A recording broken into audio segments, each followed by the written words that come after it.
What's up? Alright. Now this poem, alright man, this poem is opinionated. Throughout the whole lesson. Briefly, I'm gonna give my opinion on names of ours that were killed or disgraced. Prince, Michael, Bill Cosby. I ain't gonna touch Tupac and Biggie. And get that erase out. Take Diddy name out. That don't make sense to me. Forget the money. He loved that man's mom, kids, and he loved Biggie. And Tupac is, that's just too dark. Shoot, that might have been because of payback from his mom's.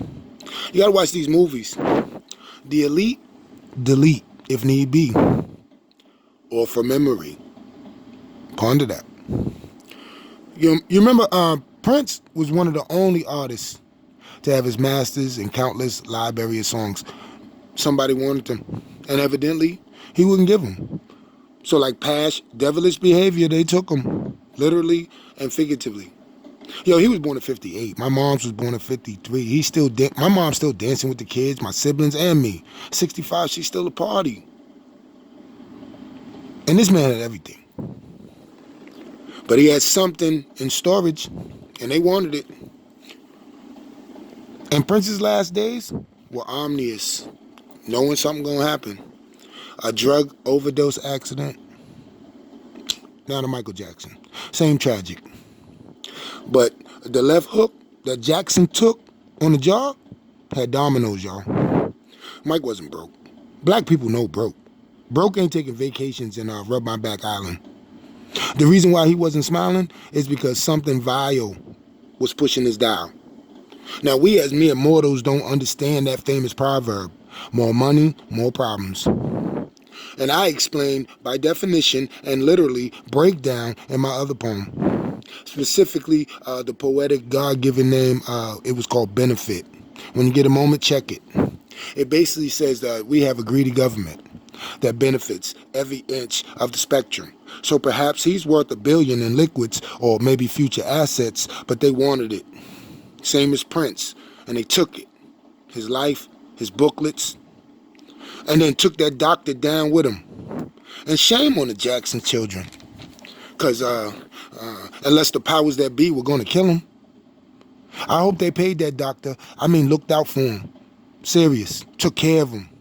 Because they knew the real life and death situation.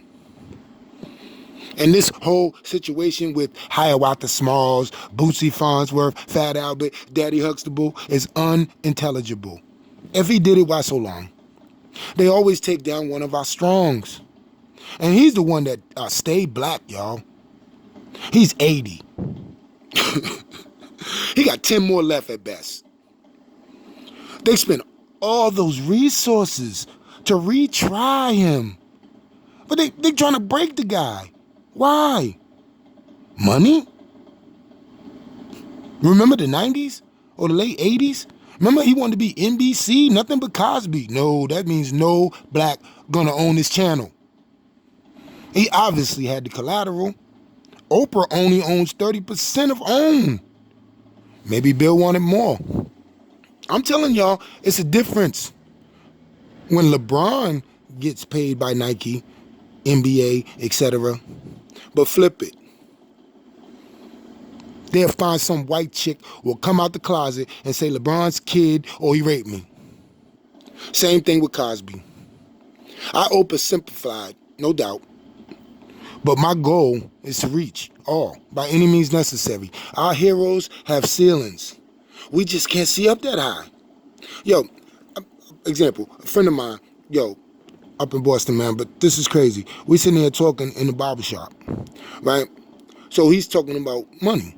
I said, Doug, who do you know makes $200,000 a year? And I'm not talking about somebody you see on TV. Who do you know makes $200,000 a year?